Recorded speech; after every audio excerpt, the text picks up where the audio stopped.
first of all, I want to welcome you, Tommy. And Tommy, is that right? Uh-huh. Okay, Yeah, there's yeah. Ed. Is it Eddie or Ed? Eddie, looks I like. call him Eddie. He's pretty flexible on Ed and Eddie. I'm more, please call me Tommy. I'm not a Tom. Yes, I hear you. It's funny because I have something like that. My name is Patricia, and I had a friend in Brazil, and her name was Patricia too. She actually had the same first name and middle name. It's just, and not a friend actually. I couldn't stand her. In It's awesome. in high school, and she so anyway, everybody call her Patty.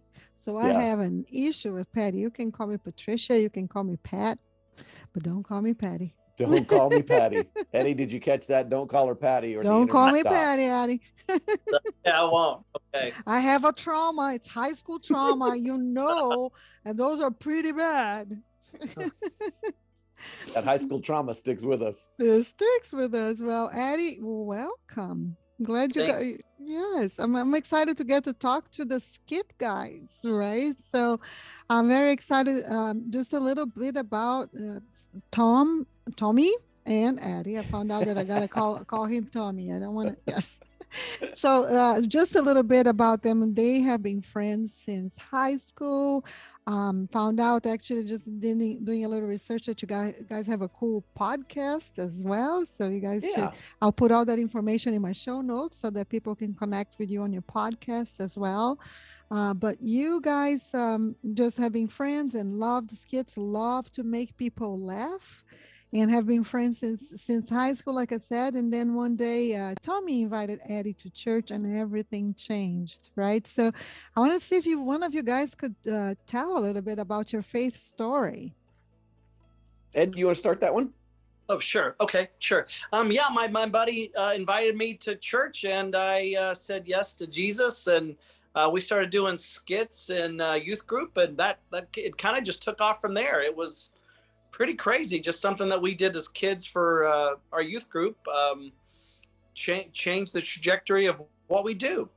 Yes, that's amazing. And then since then, you guys have been all over the world, right? Performing in churches and different places. Tell me a little bit about the Skit Guys, Eddie. No, sorry, Tommy. Will you please just? Yeah, that's great. We usually ping pong back and forth on those. Yeah.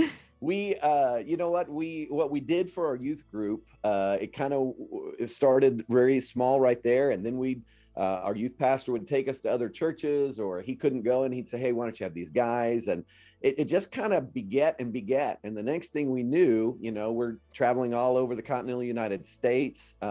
Probably around 2000, maybe a little later than that, we started making short films for churches. And so, yeah, our bread and butter and what we do is live shows and make videos that for the most part have been about 3 to 4 minutes long that churches use around the world on a Sunday morning. And all of that's led up to being able to make a feature-length movie. That's amazing. And that's what we're really talking about. Your very first full-length feature movie is coming up. Tell me, when's the release date again? It's May 13th, and we are just encouraging everybody to go out that weekend and get tickets. It is the first faith-based, family-friendly comedy. So there's not a lot of comedies out there unless you want to take your kids or your family members and kind of get your back to sweat a little bit. You're not dead, and so we very intentionally created the first faith-based, family-friendly comedy for all audiences to go and just have a great time. May 13th, that is the big weekend to go and just show Hollywood, show everyone that we want these types of movies. Absolutely. I know I have just the past month, I have interviewed like four major movies that are coming up. The Mulligan is coming up now. Lee Strobel interviewed him for the Case for Heaven, and now you guys, and I have another one coming up next week. You guys with this first comedy, which, by the way, guys, it's hilarious. You don't want to miss it.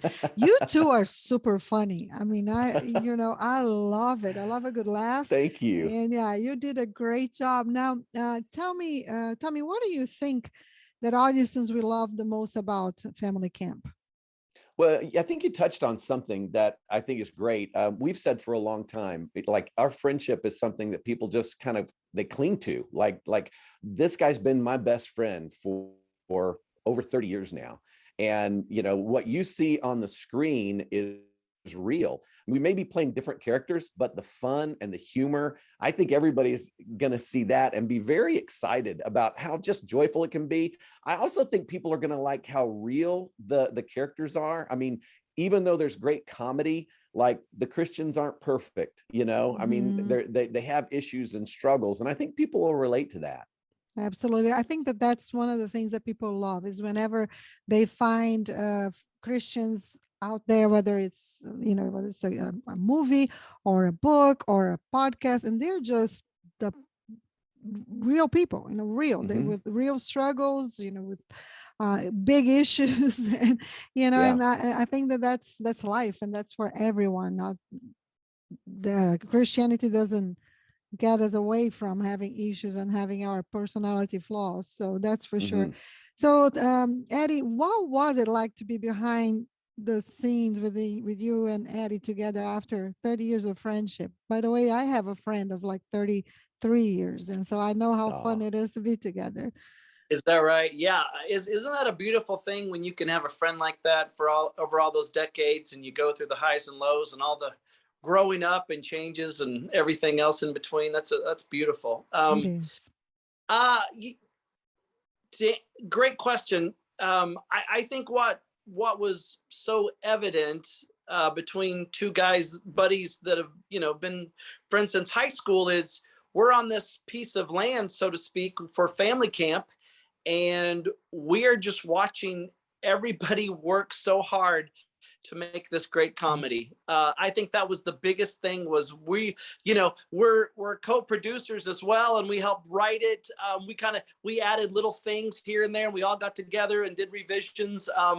The big writers were Brian and Renee, but we all had our hands in all of these aspects of it. So not just actors, but we got to kind of go, oh my goodness, we get to see all of the mechanics, all the nuts and bolts, and have your foot in all of it, and to go, this is very humbling, very amazing, very, very just gobsmacking, if you will, to see what can happen when you see all these people with all their gifts and talents using them together Yeah. as we try to put out something great like this. Looks like you guys had a great bonding experience with all the actors and all everybody involved in the movie. That is great. Well, so Eddie, tell me this. You are quite a character in the movie, he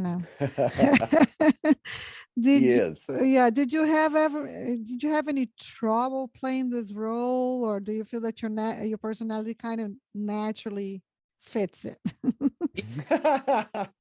He's a definitely. I've been saying he's a cross between like the Simpsons, Ned Flanders, very overly religious, howdy doody, and then the awkwardness of Michael Scott from The Office. So Oh when my you when gosh.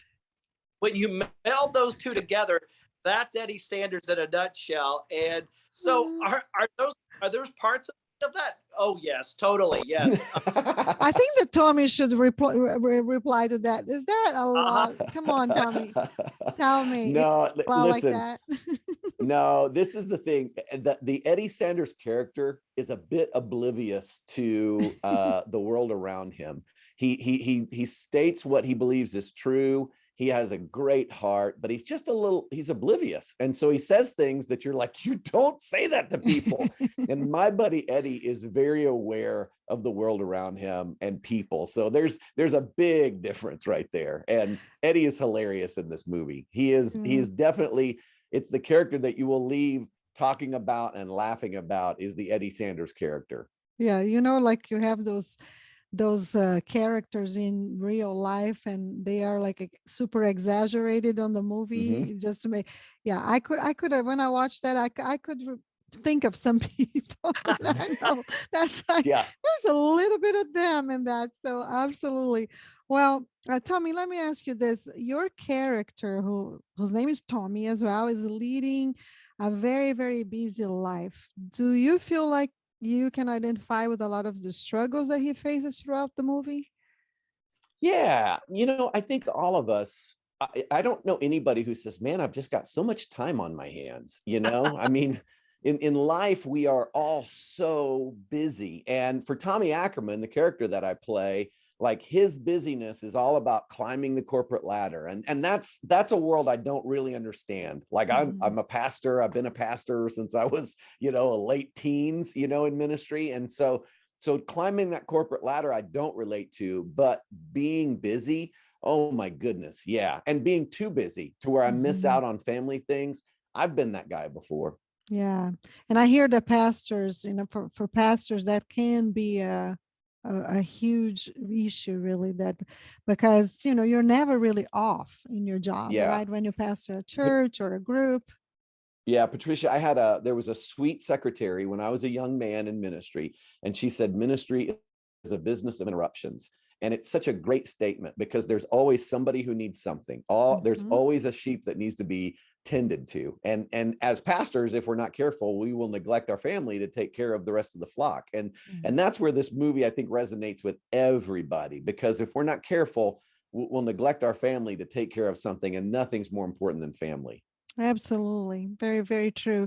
Well, so how did you your personal faith grow during the filming of this movie or the production of it? Do you have any testimonies about that? I would say it made me. I think when we go after dreams, and I think there's God instills dreams in all of us. A lot of us we don't necessarily go after them because we're fearful of what could happen on the other end, or maybe we think we're not worthy enough.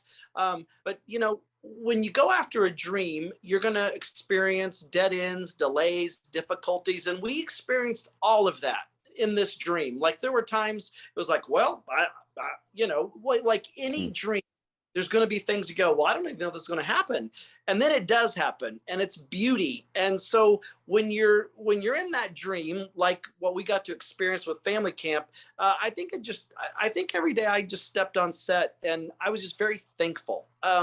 We get to do this. We're not entitled to do it. We get to do it. And then there's that Luke 12:48, to much is given, much is expected, Absolutely. or what Spider-Man's uncle said, with great power comes great responsibility. So you you, you look at all of it and go, thank you, God. Thank you that you've entrusted us to do this. And I want to do it well. I want to do it great for you. I want to make you famous. So I Mhm. think that's where my faith stretched, was this is this is just beauty, and I want to soak it up. I don't want to just go ask what's next. I want to stay here for a little bit and soak Mhm. this up. That's Mm. beautiful. Yes.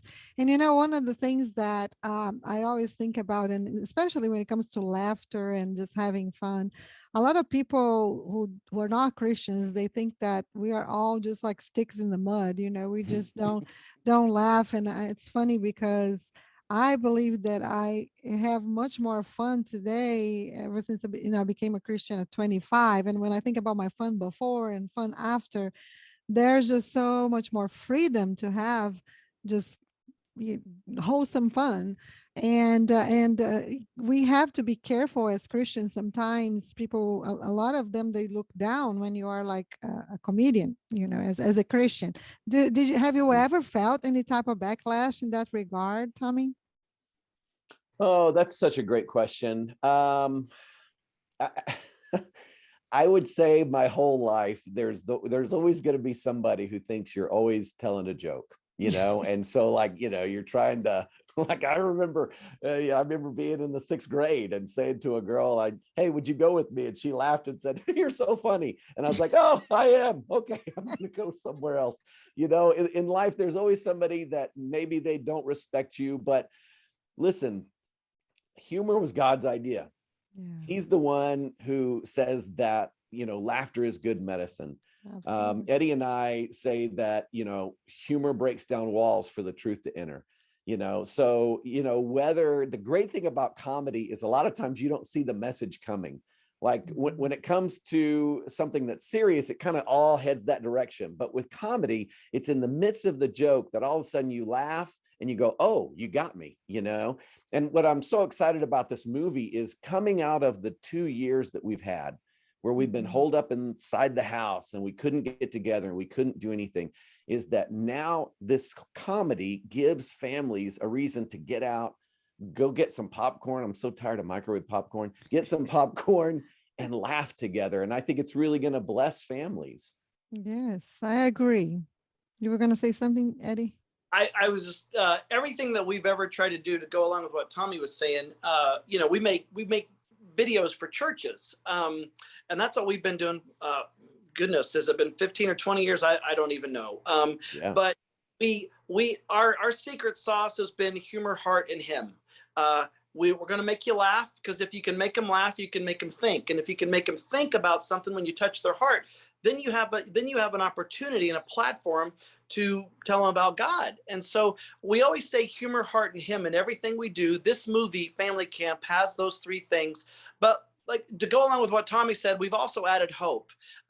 We all need some hope. We all need some, okay, got this. And with that, you know, another H is parents and grandparents. When you take your kids to this movie, or you go as a family, you're going to walk out of the movie theater doors and you're the hero. There's going to be things you're going to talk about. There's going to be lines that are going to be quoted. There's going to be things that are just going to spawn great conversation, maybe even godly conversation. And I'm jealous of that. I want to experience that. Even though we were in the movie, I want to be one of those dads going out the theater doors and hearing the laughter and hearing the lines and hearing the conversations that could build to great, incredible family moments. That's great. That's beautiful. As a matter of fact, there's a line in the movie that I wanted to ask you, Eddie, if that, what does this line mean to you, like personally? You said like this in the movie: God doesn't make junk, including me. So tell me a little bit about that. You know, Tommy and I, we come from very different households, and I didn't have a great household. So when you buy into the critics, when you buy into the lies, I mean, I pretty much thought I was junk growing up. I came from a divorced home. When you start hearing that message over and over and over, that, you know, you start to believe it. And even as when you say yes to God, there's still some huge baggage to unpack to go, oh, wait, you know what? Ephesians 2:10 says that I'm an original, I'm God's workmanship. Like, that means you're an original masterpiece. You're his poem. That's the Greek word for poem. That's a hard concept, I think, for all of us when we look in the mirror to go, you know, oh, I'm God's workmanship. And so we felt it was pretty important to put that in there to go, we aren't junk. God doesn't take time to make junk. We aren't a carbon copy of someone else. That's beautiful. And, you know, such a message, right? Such a message. And I was reading the other day that the teenage suicidal rate is at an all-time high. You know, teenagers are losing hope. Identity, of course, all this sexual identity crisis that's going on in America is creating a ton of issues, psychological issues in these children. But not just that, you know, families are not what they were when we were growing up. It's just things are very different. So I also come from a divorced family scenario, and I know how hard it can be. And with this project that you guys have just are launching now, how do you hope that that's going to just improve kids and or help kids who are going through a lot right now? I love that. I totally, I heard probably the same study just yesterday as I was listening to the radio, and it was heartbreaking. I love that in this movie, we really worked hard, and it took a lot of work to give several different storylines throughout this movie. And one of those storylines is my daughter in the movie, played by an actress named Cece, and she's just fantastic. But you can watch her story and where she's finding her significance. And I don't want to give anything away, but I really think that a lot of teenagers will relate to that character, you know. And one of the things that I love about how this story goes is the storyline draws her back into the family. Like she's pulling away and she's trying to figure something out, but the story draws her back into the family. And so I think, and I hope that when families leave the theater together, that not only are they quoting some very funny lines and talking about some very funny moments, and there's a lot of them in there, but I hope that there is that discussion. I hope that moms and daughters and dads and daughters and dads and sons and moms and sons are having conversations, and that husbands and wives are talking about things. That's the ultimate goal, is that God would use this movie to help bring healing to families. That's wonderful. That's beautiful. Well, almost running out of time, so I have a last question for Eddie. Eddie, the name of my podcast is God-Sized Stories. And as I listened to your story, two teenage boys who became best friends, came to Christ, and then are really doing amazing things for the kingdom with humor. I believe God has a huge sense of humor. So I think he's all in this. We sure hope he does. Yeah, we should. But my question to you is, what would you say to someone, who thinks that they have nothing to offer to God? When they look at your God-sized stories, the two of you, as God has used something that just came natural to you. Tell me what you think. I think a God-sized story starts with just saying yes. And we see over and over and over again, especially with us working in churches, we see so many people that come to the church door with their head down, and maybe they were made to come, maybe they were drugged to come, maybe they were, they didn't want it, they don't want to be there, and then all of a sudden they hear a little ounce, a little nugget that they matter to God, and so we can just say yes. If we can just say yes to just that one step of getting out of our hurts, our habits, our hangups, if we could just say yes to one step, that maybe there is a God that has a story, a narrative for us, and it could be life-changing. It could be everything, even though we've been told this is what all it is. Maybe, just maybe, if we say yes to this small step of faith, our whole world can change. So I would just encourage anyone listening to this, God loves you. You are not junk. Oh my goodness. And there is a story. All of the story that you've lived right now leads up to what God wants to do with you, your hurts, your pain, and the beauty of who you are as a person. Just say yes to the adventure, a little small step. That's beautiful. Yes. And Tommy, what do you think about the fact that God used something that just comes natural to you to write this amazing story? Oh my goodness, Patricia, I didn't want you to ask me. I'm on the verge of crying. This guy is my best friend. Oh, and I can see why. He's a cool guy. He's a great guy, and to think that I would be blessed with a friendship for as long as we've been friends, that's enough, right? But for God to give us this blessing on top of that, it's just so humbling, And I really do hope. I hope that people don't just leave going, gosh, that was a funny movie, but I hope they leave going, there's a good God out there, and he does have, it says in the New Testament, he can do more than we can ever dream of or hope for. And for me, this movie is more than I could ever dream of or hope for. Yeah. God-sized story. He is always writing, it's just so, I have been so blessed by just talking to people who just came from humble beginnings, broken homes, different things. And they just, like Eddie said yes to God.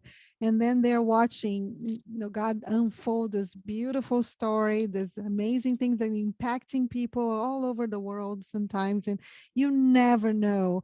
That's the one thing that I say,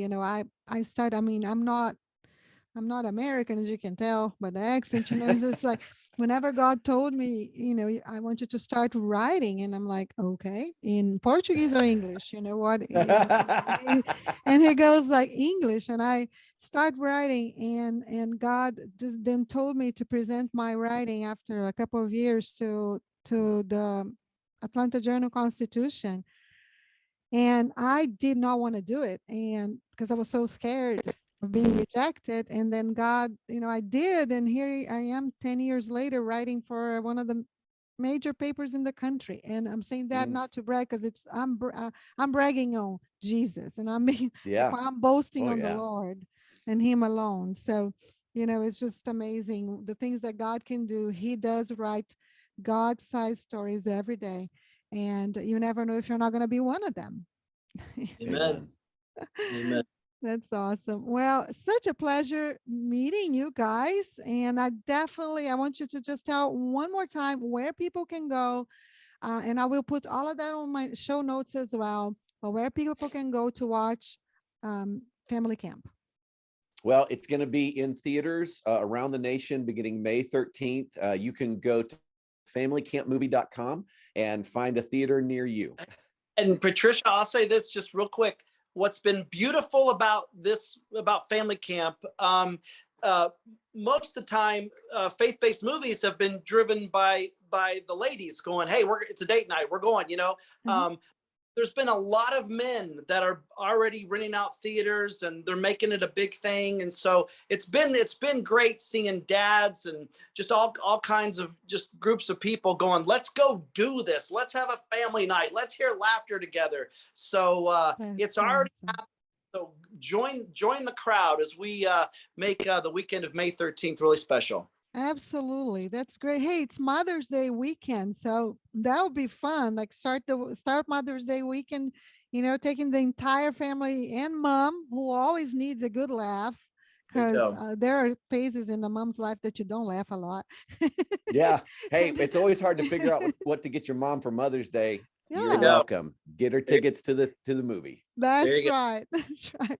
Well, it's such a pleasure meeting you both. Godspeed in everything that you do, and I hope to interview you on another movie sometime soon. It would be great. So too, Patricia. Thanks for watching, Patricia. Thanks for hearing people's stories. Of course. Thank you, guys. God bless. Thank you. God bless you. Bye.